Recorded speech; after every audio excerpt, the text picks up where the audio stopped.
वो पार्शली तौर पर डैमेज हो चुका है। महेंद्र सिंह सना बलदेव ठक्कर, इनका डबल स्टोरी था। ये PHH में आते हैं और इनका डबल स्टोरी जो है फुली तौर पर डैमेज हो चुका है। और बंटू राम इनका बेटा है, इसका भी सिंगल स्टोरी मकान फुली तौर पर डैमेज हो चुका है। अंग्रेज सिंह सना भीमू राम, इनका डबल स्टोरी फुली तौर पर डैमेज हो चुका है। Sudesh Kumar son of Chetram, double storey मकान इनका सीवियरली तौर पर जो है डैमेज हो चुका है। और गंगाराम सन ऑफ मल्लूराम ठक्कर, ये इसका भी जो है सीवियरली तौर पर जो है रिहायशी जो है मकान डैमेज हो चुका है। और छांगा राम सन ऑफ अमरनाथ जो है, इसका पार्शली तौर पर जो है ये मकान जो है, ये 6 घर कुल मिला के 6 घरों को जो है आग की वजह से नुकसान पहुंचा, जिनमें 3 घर जो है मुकम्मल तौर पर जलकर राख हो चुके हैं और 3 घर जो है सीवियरली तौर पर शदीद तौर पर जो उनको नुकसान हो चुका, नाकाबिल रिहाइश हो चुके हैं। और एक घर जो है वो पार्शली तौर पर। हमें जो अपने ऑफिसर साहिबान की तरफ से जो हिदायत मिली है, हम जो है इनका SDRF के तहत जो केस जो है वो बना के दे देंगे। बाकी जो है अपनी एडमिनिस्ट्रेशन की तरफ से जितनी इनको मदद की जरूरत होगी, टेंट, राशन वगैरह जो है वो इनको पहुंच जाएगा। और जितनी भरपूर जो है मदद, जैसे ये कागज हमारे पास जो रिक्वायर्ड डॉक्यूमेंट्स जो हैं, इसके लिए राशन कार्ड की कॉपी चाहिए, हमें एक फोटो चाहिए, एक FIR कॉपी जो है वो हमारे साथ पुलिस आई है, उन्हें FIR जो है वो दर्ज कर दी है। और ये आधार कॉपी और बैंक की कॉपी जो है जैसे हमारे पास पहुंचेगी, हम जल्द से जल्द इनका जो है, नहीं हुआ, ऊपर वाले का शुक्र है, ये लोग महफूज सारे हैं। अलबत्ता माली नुकसान हुआ है, हमें इस चीज का बड़ा अफसोस है। ये कुदरती आफत थी, आगजनी में ये इन लोगों का नुकसान हुआ है। पूरी एडमिनिस्ट्रेशन, पूरी अवाम इनके साथ है। ये अभी तक जो है आग लगने का अचानक ही जो है, ये शायद बिजली वगैरह या कुछ अभी तक नामालूम जराए से जैसे ये लोग बता रहे हैं, इसका कोई मालूम नहीं है, लेकिन अचानक आग जो है 12 बजे के करीब लगी है। नमस्कार दर्शकों, आप देख रहे हैं बनी न्यूज़ नेटवर्क और मैं हूं आपके साथ अमित। इस वक्त बनी सब डिवीज़न के पंचायत संदरून में हम पहुंचे हैं और काफ़ी दुखद खबर इस वक्त संदरून से आ रही है, क्योंकि यहाँ पर जिस तरह से कलोड के अंदर आग लगती है और उस आगजनी में एक 3 मंजिला मकान जो है जलकर राख हो जाता है। उसके बाद आज बात करेंगे हम पंचायत संदरून में जिस तरह से ये गाँव पंचायत हथन और यहाँ आगजनी की घटना होती है और उस घटना में कम से कम 4 से 5 मकान जो हैं जलकर राख हो जाते हैं। गनीमत ये रही कि यहाँ पर स्थानीय लोग मौजूद थे और उन्होंने यहाँ पर इस आग को फैलने से रोका और कम से कम नुकसान जो है वो हो सके उसको यहाँ पर संभव किया। लेकिन सवाल अब ये है कि आखिर ये आगजनी की घटनाएं हमारे क्षेत्र में क्यों बढ़ रही हैं, इसका कारण क्या है। अभी इसके बहुत सारे पहलू हैं, बहुत सारे कारण हैं, आखिर ये आग क्यों लगी। दुखद है, लेकिन कोई जानी नुकसान यहाँ पर नहीं हुआ। मैं बस इतना ही कहूँगा कि माता रानी का शुक्र है कि इन लोगों को कोई उस तरह की क्षति नहीं पहुंची। और हालांकि लोकल लोग यहाँ पर काफ़ी सतर्क हैं और जिस तरह से आप देख रहे हैं मेरे पीछे काफ़ी लोकल लोग यहाँ पर पहुंचे हैं और जिस तरह से इन्होंने इस आगजनी को बढ़ने से रोका। और आप इस ओर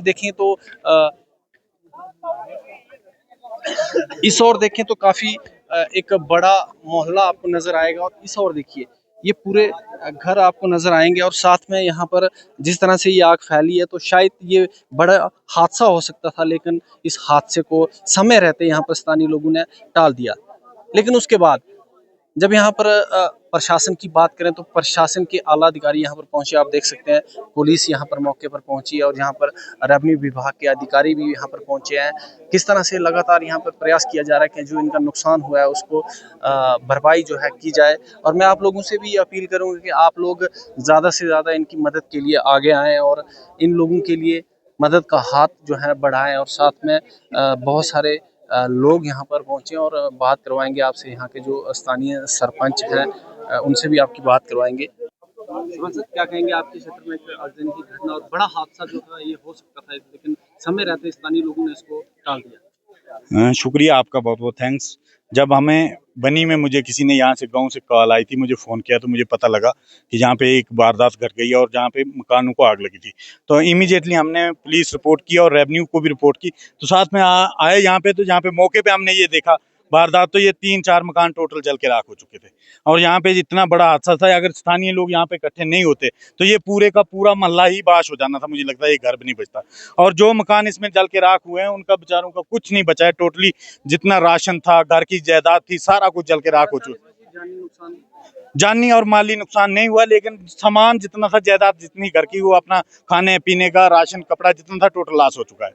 तो हमारी यही है, आपके माध्यम से एडमिनिस्ट्रेशन के लिए मैं आग्रह करता हूं कि जल्द से जल्द यहाँ इन लोगों को रिलीफ दिया जाए और इन लोगों को राहत सामग्री यहाँ पे दी जाए और जल्द से जल्द इन लोगों के मकानों का कंपनसेशन इनको दिया जाए। हमारी एडमिनिस्ट्रेशन, ब्लॉक एडमिनिस्ट्रेशन और डिस्ट्रिक्ट एडमिनिस्ट्रेशन से, हमारी गवर्नमेंट से यही अपील है कि जल्द से जल्द इनको कंपनसेशन दिया जाए। कितने मकान इसमें जलकर जो राख? देखिए, मकान ये 1, 2 और 3 टोटल जल के राख हो गए और 2 मकान इसमें डैमेज हो चुके हैं। 2 और 3 डैमेज हो चुके हैं, तो 3 जल के टोटल राख हो चुके हैं। 6 मकान इसमें आग की चपेट में आ चुके थे। क्या कहेंगे, बहुत दुखद हादसा और जानी नुकसान किसी तरह का। शुक्रिया अमित जी, आपकी मीडिया के माध्यम से हम ये कहना चाहते हैं कि अभी हमें कोई 1.5 घंटा पहले पता चला, क्योंकि हमारी बनी में मीटिंग चल रही थी, तभी हमें पता चला। तो जब भी हमें पता चला तो एमएलए साहब भी वहाँ बैठे थे, उन्होंने हमें डायरेक्शन दी, इमीडिएटली आप जाइए। हमने एसडीएम से बात की, उन्होंने कहा कि हमारी तरफ से पूरा जो भी वहाँ आप मौके पे जाइए, जो भी वारदात हुई है, क्योंकि बुरी घटना हुई है, जानी माली नुकसान नहीं है, ऊपर वाले का रहम कि बाकी इनका जो 4-5 फैमिली टोटली नुकसान हो गया, जल के राख हो गया है। बड़ी मुश्किल से, मतलब 1-1, 2-2 साल लगता है घर बनाने के लिए, पूरी लाइफ इन्होंने अपने घर बनाने के लिए लगी, लेकिन आज के डेट में टोटली लॉस हो चुका है। ऊपर वाले से हम दुआ करते हैं कि जानी माली नुकसान नहीं हुआ, लेकिन इनको विश्वास दिलाते हैं एडमिनिस्ट्रेशन की तरफ से। ऑनरेबल एमएलए साहब ने डायरेक्शन दे दी है कि जो भी हमसे होगा, जितनी भी हमसे इमदाद होगी, उतनी हम इमदाद करेंगे और उनका घर जिस तरह से जल के राख हो गया, उसी तरह उसी पैटर्न पे इनके घर बना के देंगे। इनको हम विश्वास दिलाते हैं कि आप घबराइए, मैं आप लोगों के साथ इस हमदर्दी में हम खड़े हैं और आप अपने आप को अकेला मत समझिए। क्या कारण मानते हैं कि आग की घटना हुई है? और उसके बारे में हम कह नहीं सकते, क्योंकि हम आधा घंटा हो गया, उससे पहले आग लगी थी। अब लोग बोल रहे हैं कि अचानक आग लगी है। आग लगने का क्या कारण है, किस वजह से आग लगी है, लेकिन हम यही कहते हैं, इन लोगों को विश्वास दिलाते हैं, इस मुसीबत घड़ी में हम लोग इनके साथ खड़े, कंधा से कंधा मिलाकर, और जिस पैटर्न पे इनके घर जले हैं, उसी पैटर्न पे इन लोगों को हम विश्वास दिलाते हैं कि घर बना के देंगे। और एमएलए साहब ने इनको विश्वास दिलाया है कि कोई बात नहीं, आप लोगों के साथ हम खड़े। घर सारे फुई है, जमीन और कागज फुई है, मेरे सारे, मेरे गहने फुई, मेरे घर फुई, मेरा माल बचाया छोड़ा मड़ पाते छोड़े और किसी ना बच भी बड़ी गरीबी वाला दिया बना रे मेरी नो कदरी मेरे किसी ना बच, मेरे सब किसी राम हो गई अब छोड़ा मड़ रिया रोटी खाने ना रहनी बड़े पानी बांध पीने ना रियो मैं कहने को बाली में बस ये कर दी वो मेरे सब किसी फुई हो मेरे लगे मेरे डेरे में बड़ी गरीबी का नहीं थी जोड़ रो खुदा करने में हो मनुआ इतना सामान भी है नहीं जोड़ में पति को काम करना है कितना दिहाड़ लाड़ में थी सब है ना मेरे पुत्र में ना हो गया ना घर पीछे जिना कर सकना साढ़े मजूरी करने अगर नहीं पता लग रहा बिजली करे लग रहा नहीं पता बुनियों घरों पे मेरे फेंकूं पे। क्या नाम है आपका? आरती। कैसे आग लगी बता पाएंगे? नहीं कुछ पता नहीं।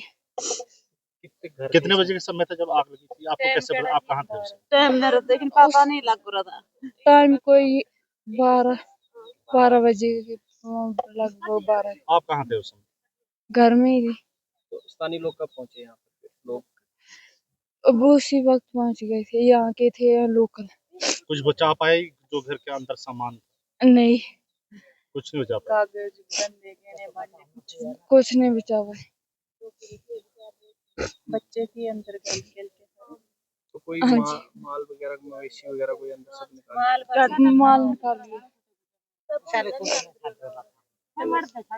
आपके पति क्या करते हैं? कितना दिहाड़ लाना सही। आग की घटना आप सब दृश्य खुद देख ही सकते हैं, किस तरह से गरीब लोग हैं, दिहाड़ीदार मजदूर हैं, इंसान पूरी मेहनत करके पूरी अपनी जमा पूंजी जो है इकट्ठी करता है, घर में लगाता है। आप देखोगे हमारे इलाके हैं भी इतने दूर, यहाँ पर कोई फायर ब्रिगेड की भी कोई व्यवस्था नहीं है, क्योंकि रोड की भी ज़्यादा दिक्कत है, रोड भी यहाँ तक अभी तक प्रॉपर पहुँचा नहीं है। तो मैं जिस तरह से हम खुद देख सकते हैं कि 2 घर तो पूरी तरह से जो हैं वो स्वाहा हो चुके हैं, एक भी चीज़ ये अंदर से घर से निकाल नहीं पाए हैं। ये सामान जो आपने देखा, ये साथ के घरों का अपनी, कि अब वो बच जाएँ कम से कम, वो सामान लोगों ने जब इकट्ठा हुआ पूरा मोहल्ला बाहर निकाला है।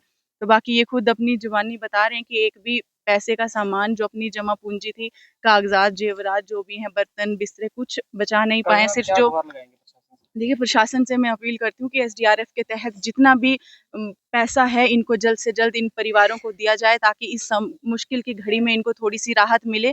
चाहे राशन है, चाहे अब बिस्तर है, चाहे कोई भी कपड़े व्यवस्था जो है, बर्तनों की व्यवस्था जो है, जल्द से जल्द की जाए। और सरकार से भी मैं गुहार लगाती हूँ कि इनको जल्द से जल्द पैसा जो है वो दिया जाए, ताकि ये अपने, आपने देखा छोटे-छोटे बच्चे, अभी मुझे लगता है 2-3 महीने की बच्ची अभी मैंने इनकी गोद में रोती हुई देखी है। तो बड़ा चिंताजनक है और बड़ा दुःख की बात है। इस तरह की घटनाएँ आए दिन हमारे इलाके में हो रही हैं, लेकिन कुछ हो नहीं पा रहा है, कोई व्यवस्था हमारे पास है नहीं है।